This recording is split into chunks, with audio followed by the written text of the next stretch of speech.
Bienvenue dans ce nouveau billet de la Bourse en stress numéro 83. C'est une nouvelle formule. J'ai modifié un petit peu le contenu, la formulation. Postez-moi donc dans les commentaires effectivement votre retour. N'oubliez pas non plus de liker si vous avez envie de le faire et puis également la petite clochette d'abonnement pour recevoir toutes les nouveautés, les vidéos, etc. etc.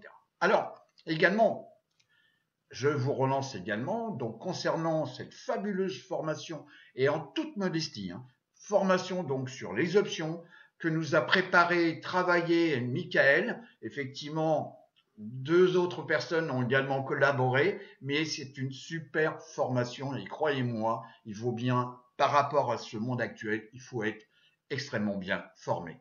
Alors, où est-ce que nous en sommes? Donc ce 1er octobre, donc 2021.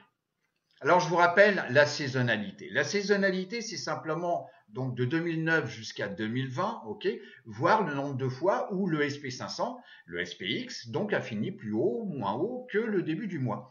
Donc en termes de distribution, vous voyez comme quoi au mois donc d'octobre, ici, on a 58% des fois où on finit plus haut qu'on a commencé le mois. Et pour le mois de novembre, vous voyez ici, on a 83%. SP500, donc petite semaine de retracement. Bon, petite semaine de retracement où on est sous la moyenne mobile 10 jours. La moyenne mobile 10 jours a croisé à la baisse la moyenne mobile 50 jours. Bon, et le cours est sous la moyenne mobile 50 jours.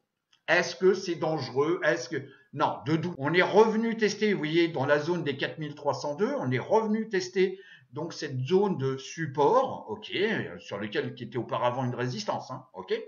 Donc pour l'instant, on verra les jours prochains. On finit avec une petite bougie verte vendredi. Il faut attendre en tous les cas la semaine prochaine. On peut dire aussi comme quoi la moyenne mobile de 100 jours fait un petit coucou. On verra bien, on verra bien. Donc maintenant, la volatilité. La volatilité, elle a bien monté. Donc vous voyez comme quoi cette semaine, ok, par rapport donc à la semaine dernière où on a fait ici un plus haut, on a dépassé les 28. Pour l'instant, on n'est pas revenu tester donc cette zone. Vous voyez, on a eu effectivement action-réaction. Après un petit calme ici, on est revenu tester la moyenne mobile 50 jours donc du VIX. On a rebondi dessus et vous voyez, on est revenu ici dans la zone des 24,80. Alors c'est également une belle valeur pour ceux qui vendent des contrats d'options, ok?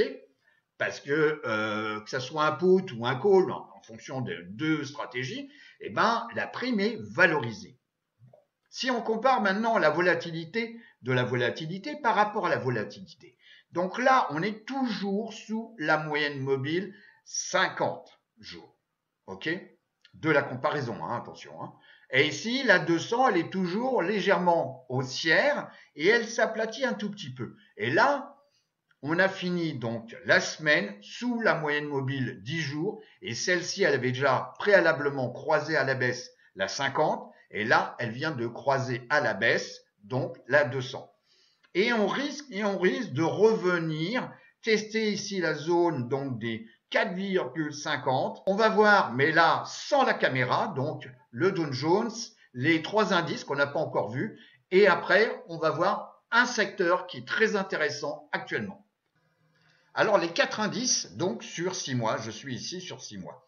Donc, vous voyez comme quoi, on a toujours le premier, c'est toujours le Nasdaq 100, avec une progression sur 6 mois de plus de 11%. Le deuxième, c'est toujours le SP500. Ici, vous avez toujours le Dow Jones et le petit dernier qui ne bouge pas depuis un paquet de temps, depuis 6 mois, il n'avance pas, il recule pas trop. Par contre, ce qui est très intéressant actuellement, c'est ce qui est en train de se passer. Donc là, je me mets sur 3 mois. Sur 3 mois, vous voyez comme quoi on en a 2 positifs et 2 négatifs. Sur 3 mois, vous voyez, c'est le Russell 2000 qui retrace le plus à pratiquement moins 4%, j'arrondis, ok? Et si je continue encore, eh ben, regardez sur ce qui se passe sur ce mois-ci. Sur ce mois-ci, vous voyez, vous avez les 4 indices qui baissent sur un mois. Donc, ici, celui qui a moins baissé, c'est celui aussi qui a moins monté. Donc, c'est le Russell 2000, ok? Et ici, celui qui a le plus se retracé, c'est normal, c'est le Nasdaq 100. Donc sur un mois, on retrace de plus de 5%. Bon, en tous les cas, si maintenant je regarde donc le Nasdaq 100. Le Nasdaq 100, vous voyez comme quoi, effectivement, on vient lui aussi donc tester une zone de support. On a vu la similitude avec le SP500. Et là, c'est pareil, on vient de nouveau tester la zone des 14 570, j'arrondis, okay, qui correspond aussi à cette ligne rouge, là, donc à une zone de support. Et là, on a bien clôturé sous la moyenne mobile 50 jours. Et la 10 jours vient de croiser à la baisse, donc la moyenne mobile 50. Bon, la 200 est toujours haussière. Alors, c'est les prochains jours qui vont me dire si je casse donc les 14 570 ou pas. Sachant que, 1, j'ai peut-être la moyenne mobile 200 jours qui fait rôle donc d'un aimant. Et en même temps, on a ici la zone, ici, donc des 14 050, j'arrondis, ok, qui peut servir également de zone de support. Et on va avoir donc cette zone plus la moyenne mobile 200 jours, et ben on aura donc ces deux supports à tester. Mais pour l'instant, on n'y est pas.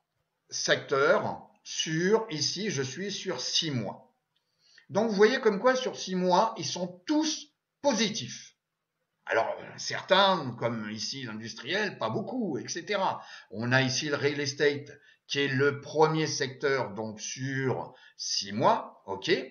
Ici, on a la technologie, le deuxième, ok, à plus de 12%. Et puis, on en a également, comme les utilities, secteur refuge, etc., etc. Pour l'instant, ça ne l'est pas trop, comme un peu les staples, vous voyez, donc sur 6 mois. Mais ce qui est intéressant quand même, donc c'est de comparer également sur, vous voyez, on va aller sur 3 mois. Alors sur 3 mois, on a une autre vision des choses. Vous voyez comme quoi sur 3 mois, ce sont les financières qui ont bien réagi, ok. Et là, c'est une comparaison des secteurs entre eux, d'accord. Et puis ici, on a une progression du real estate qui est moins flagrant, donc sur du 3 mois. On a la technologie avec une progression de 2,65. Donc, vous voyez comme quoi, pour l'instant, août, septembre, etc., bon, c'est pas forcément des mois, on va dire, miraculeux pour certains secteurs. Si maintenant, je compare sur un mois. Alors, sur un mois, vous voyez, on a encore également une vision quand même relativement différente. Vous voyez, on a uniquement, parce que là, les financières, vous voyez, sur un mois, c'est même pas la peine d'en parler, ok, ça ne progresse pas. Par contre, vous voyez comme quoi le secteur de l'énergie, et donc je vais mettre un point focus sur ce secteur, il fait une progression de plus de 14% sur un mois. Alors si maintenant je compare par rapport au SP500, donc ça ce sont les secteurs par rapport à l'évolution du SP500, vous voyez comme quoi l'énergie, on le retrouve, il superforme, on voit bien, il y a une baisse aussi du SP500, donc il superforme donc le SPX. Bon, alors, on revient voir le document, et on va voir donc la saisonnalité, parce que l'énergie, vous avez un secteur qui est le secteur XLE, et qui englobe tout, parce que c'est un ensemble de métiers quand même, l'énergie. Entre le forage, la production, etc. Bon, le pipeline. En tous les cas, XLE, vous voyez la saisonnalité par rapport depuis 2009 jusqu'à 2020. Et vous voyez comme quoi à la fin d'année, puisque ici au mois d'octobre, donc déjà septembre, c'est un mois qui superforme. On a plus de 67% des fois où XLE finit plus haut qu'il n'avait commencé. Donc déjà, ça c'est une bonne chose. Le mois d'octobre, donc ça peut être un mois d'opportunité pour prendre des valeurs donc dans ce secteur de l'énergie. On n'a que 42% des fois où le cours finit plus haut qu'il n'avait commencé. Bon. Par contre, la fin d'année, c'est du bonheur. 67, 67. Donc là, ce que je vous propose, c'est quand même de choisir un secteur. On va choisir également des industries parce qu'il y a des opportunités. Si on regarde la saisonnalité USO, c'est le pétrole américain. Vous voyez, même chose, même constat, parce qu'on est en train de faire nos courses pour la fin d'année. Même constat, on finit en beauté, ici à 67% des fois, ici 58% des fois, ok, et là 42 pour septembre et octobre. Ça fait longtemps que je vous en parle, c'est pas la première fois. USO, vous voyez comme quoi on a eu un point bas, donc c'est normal, c'est l'époque du premier confinement en mars 2020 où il n'y avait plus rien qui fonctionnait à travers le monde. Bon, donc on n'avait pas réellement besoin d'énergie. Mais depuis, vous voyez comme quoi on a recassé, donc ici je suis en weekly, ok, on a cassé à la hausse la 50 semaines, ok, la 50 semaines donc a changé de trombinette entre ici une phase baissière et ici on est haussier, et puis USO ne continue que faire des plus hauts sur pratiquement plus d'un an, ok, puisque là oui même plus d'un an. Si maintenant je regarde ici en daily, eh ben, vous voyez comme quoi, là, on a tout d'aligné. Donc c'est dommage s'il y en a certains qui n'en ont pas profité, parce que je remonte quand même dans le temps, ça fait longtemps que je vous parle de l'ISO. Regardez ici donc l'industrie, l'énergie ici, et qui comporte, donc ici ce sont des indices, donc des indices sectoriels, enfin sous-sectoriels, c'est-à-dire des industries. On a ici l'industrie donc de tout ce qui est équipement et services au niveau du pétrole. On a également tout ce qui est société intégrée dans le pétrole et le gaz, puisque vous pouvez avoir une société qui a plusieurs activités, donc on appelle ça intégré. Et vous avez également l'exploration, la production, le pipeline, donc tout ce qui est transport d'énergie. Et puis ici, vous avez le charbon. Alors, il suffit ici, vous voyez, donc vous avez ici l'indice. Je clique ici, et là, j'ai l'indice, tout ce qui est integrated, donc au niveau pétrole et gaz. Donc, vous voyez comme quoi, même chose, depuis septembre, on a un rebond et puis on a cassé. Donc, ici, vous avez donc les moyennes mobiles et on les a cassées. On a ici l'exploration. Vous voyez, on est en train de tester un plus haut. Alors, c'est peut-être pas un plus haut d'un an, mais en tous les cas, ça vérifié. Et puis ici, d'ailleurs, on peut le vérifier. Je clique, voilà, ici, on va se mettre là, tac, vous voyez. Donc là, vous voyez, on teste ici, on a même cassé ici le plus haut, vous voyez. Bon, je reviens en arrière. Et puis, ici, vous avez l'exploration, ici, pipeline. Alors, pipeline, même chose, vous voyez, c'est pour ça que le secteur de l'énergie monte sacrément. Vous avez toutes ces industries qui montent. Et puis, vous avez ici tout ce qui est, parce que ça fait partie de l'énergie, le charbon. Et le charbon, je sais pas, regardez bien. Vous voyez, on va voir la courbe, voilà, tac, regardez bien. On est au-dessus ici, donc de la moyenne mobile 50, la 50 elle est au-dessus de la 200, ok. On peut voir également que le RSI ici, donc 14 jours, puisqu'on est en daily, ok, on est au-dessus donc de la zone de neutralité, donc c'est quand même de bon augure. Donc, dans ce charbon, il y a bien entendu des sociétés. Et les sociétés, on va les trouver ici. Donc, c'est toutes les sociétés qui composent ce sous-secteur, donc ces industries du charbon. Alors ici, vous avez donc la société MET, donc ça c'est mnémonique. Vous avez AMR, ok, avec la trombinette, ok. Donc après, il suffit d'aller donc sur Yahoo Finance, de TradingView pour voir un petit peu mieux donc les graphiques, ok.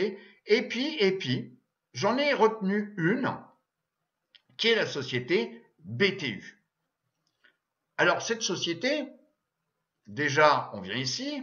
Cette société, donc, elle a une capitalisation, c'est pas une grosse, mais elle a une capitalisation de plus de 1,8 milliard de dollars. Bon, c'est pas une grosse, mais enfin, cependant, moi, elle m'intéresse bien cette société. Donc, on vient ici sur le mode graphique. Donc ici, on va venir directement en weekly. En weekly, vous voyez comme quoi on a des similitudes entre l'énergie, l'uso. Vous voyez comme quoi on a ce même phénomène où ici on avait donc un rectangle de congestion, une zone de compression des prix, et puis on l'a cassé. Vous voyez, on l'a cassé donc en mai 2021, on s'est retrouvé au-dessus de la moyenne mobile donc 10 semaines, qui elle-même avait croisé préalablement la 50 semaines, et puis là, bah, vous voyez, paf, paf, paf, paf. Et puis là, pourquoi elle m'intéresse cette société? Parce que les revenus ici, donc en weekly, testés, donc ici, la 200 semaines. Elle l'a testé, donc, courant mois de septembre, avec ici une belle bougie, donc, de retracement pour retester, donc, la moyenne mobile 10 semaines. Et puis, cette semaine qui vient de se passer, ok, ben, on voit comme quoi on a une très belle réaction par rapport à la semaine précédente. On finit avec une belle bougie en daily. Vous voyez, on voit bien comment ça s'est dessiné. On est venu donc ici sur la zone des 12,60, j'arrondis, ok, on est venu tester les prix et tester la moyenne mobile ici 50. La 10, elle a croisé donc à la baisse donc la 50, mais si on regarde un petit peu plus, vous voyez, si on regarde un petit peu, on dilate le prix, elle est en train de changer de direction. Bon. Alors, est-ce que c'est une belle société? Ben, en tous les cas, moi, elle m'intéresse. Ici, on va avoir une zone de test au niveau résistance, peut-être la zone des 23. Ensuite, on aura peut-être ici 28, etc. Et le précédent, plus haut, il est là, vous voyez, à plus de 46,50. Alors, il reste de la marge. Et aujourd'hui, on a besoin d'énergie. En plus, on va arriver pour l'hémisphère nord, donc au niveau de l'hiver, le froid, etc.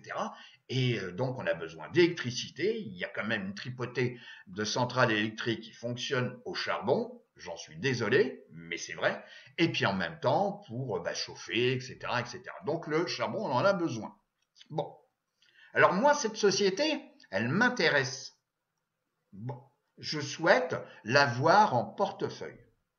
Alors comment je fais? Alors soit effectivement je l'achète directement ici sur la réaction, donc je vais ouvrir une ligne d'achat donc dans la zone des 15,65, ou bien je m'occupe des options, c'est-à-dire je souhaite avoir BTU en portefeuille. Donc ici je vais me mettre en daily, je vais voir ce qui est intéressant pour moi.